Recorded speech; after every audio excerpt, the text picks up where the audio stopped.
Subscribe to our YouTube channel and press the bell icon to get the latest updates.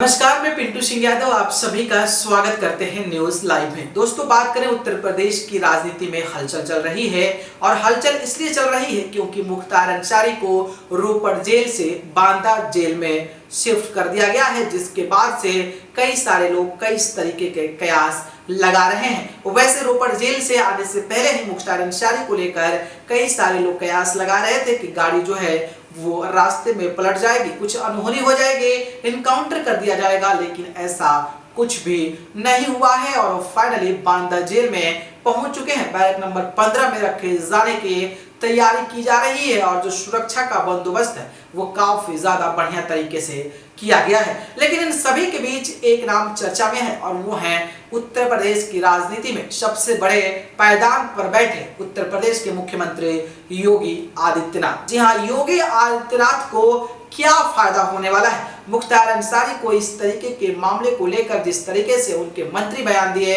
जिस तरीके से supreme court में यह मामला गया, उसके बाद से मुख्तार अंसारी को बांदा जेल में शिफ्ट किया गया, तो मुख्तार अंसारी की वजह से योगी सरकार को क्या फायदा होने वाला है, या फिर यूं कह लें कि मुख्तार अंसारी पर जो कार्रवाई ताबड़तोड़ तरीके से की जा रही है उसके मायने सरकार के लिए कितना ज्यादा है और क्या क्या मायने हैं, देखते हैं इस खास रिपोर्ट में।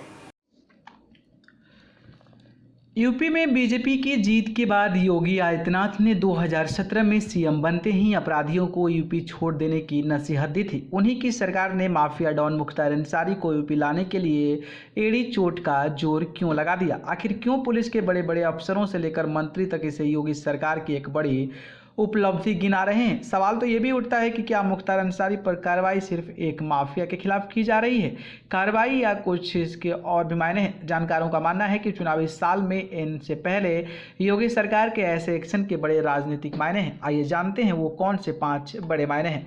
अपराधियों पर जीरो टॉलरेंस की राजनीति। 2017 में सत्ता संभालने के बाद सीएम योगी आदित्यनाथ ने अपराध पर जीरो टॉलरेंस का वायदा किया था। इस वायदा के साथ ही प्रदेश में ताबड़तोड़ एनकाउंटर शुरू हो गए थे।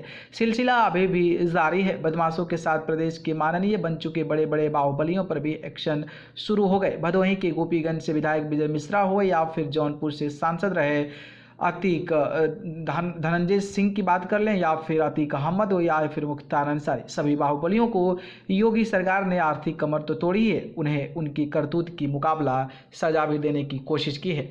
दूसरी, सरकारों से अलग दिखने की कोशिश। अपराधियों पर नकेल कसने की कस्में तो सभी सरकारें खाती रही हैं, लेकिन एक्शन के मामले में रवैया दूसरा ही रहता है। योगी सरकार इस परिभाषा को बदल रही है।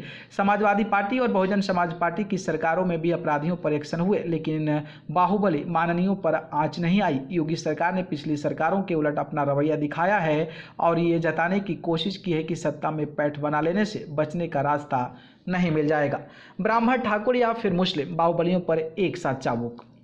लखनऊ में हिंदूवादी नेता कमलेश तिवारी की नृशंस हत्या हो, कानपुर में 8 पुलिसकर्मियों को मारने वाले विकास दुबे का एनकाउंटर हो या फिर विधायक विजय मिश्रा पर नकेल, इन सभी घटनाओं के बाद योगी सरकार को ब्राह्मण विरोधी बताकर बड़े पैमाने पर सोशल मीडिया में अभियान चलाया गया था। यह चर्चा अब कहीं नहीं होती। बाहुबली धनंजय सिंह, अतीक अहमद और मुख्तार अंसारी पर चोट करके योगी सरकार ने इस मिथक को झूठा करार दिया है। उसने बता दिया है कि बाहुबलियों पर कार्रवाई जाति विशेष को ध्यान में रखकर नहीं बल्कि चौतरफा की जाती है। चुनावी साल में जाने से पहले पुराने वायदे की पूर्ति। 2022 में विधानसभा चुनाव होने हैं। चुनावी माहौल शुरू होने में अब 6 महीने से ही कम समय बचा है। ऐसे में योगी सरकार चुनावी समर में उतरने से पहले ये जता देना चाहती है कि उसने सत्ता संभालने के समय जो वायदा किया था उसे पूरा कर दिया गया है। 2017 में सीएम योगी आदित्यनाथ ने अपराधियों पर तगड़ी नकेल कसने की बात कही थी। अब वे 2022 के चुनावी रैलियों में उतरेंगे तो सीना ठोक कर कह सकेंगे कि इतने बाहुबली को धूल चटाई। पूर्वांचल से ऑर्गेनाइज्ड क्राइम का खात्मा। सालों के पूर्वांचल ऑर्गेनाइज्ड क्राइम का गढ़ रहा है। कोयले और रेलवे ठेकों की लूट के लिए बड़े बड़े माफिया पैदा हो गए। इन पर कार्रवाई तो बीच बीच में होती रही, लेकिन राजनीतिक मतलब भी साधे जाते रहे, लिहाजा माफियाओं की जड़ें और गहरी होती गई। योगी सरकार ने इसी ऑर्गेनाइज्ड क्राइम पर चोट की है। पिछले 20 सालों में जो ना हो सका उसे कर दिखाने का संदेश सरकार देना चाहती है।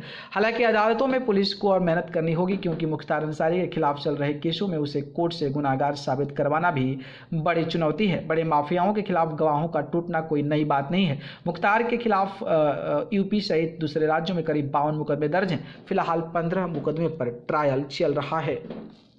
तो दोस्तों देखा आपने इस तरीके से मुख्तार अंसारी को जिस तरीके से पूरा सज धज के पूरा सुप्रीम कोर्ट में ले जाकर सरकार पूरा का पूरा क्रेडिट लेने की फिराक में पड़ी है, तो इसके पीछे भी सरकार के लिए कई फायदे वाली चीजें भी दिखती नजर आती है, जो मैं आपको रिपोर्ट्स के माध्यम से दिखाया। बाकी आपकी क्या राय है कमेंट बॉक्स के जरिए हमें जरूर बताइए। जानकारी पसंद आई तो लाइक कमेंट शेयर करिए। चैनल को पसंद करते हैं तो सब्सक्राइब करके जरूर जुड़े। अगर आप मुझे जुड़ना चाहते हैं तो आप मुझे फेसबुक, इंस्टाग्राम, ट्विटर पे जाकर पिंटू सिंह यादव सर्च करके जरूर जुड़े। नहीं तो डिस्क्रिप्शन में लिंक है, वहां से जाकर आप मुझे फॉलो कर सकते हैं। आप सभी को बहुत बहुत धन्यवाद। नमस्कार।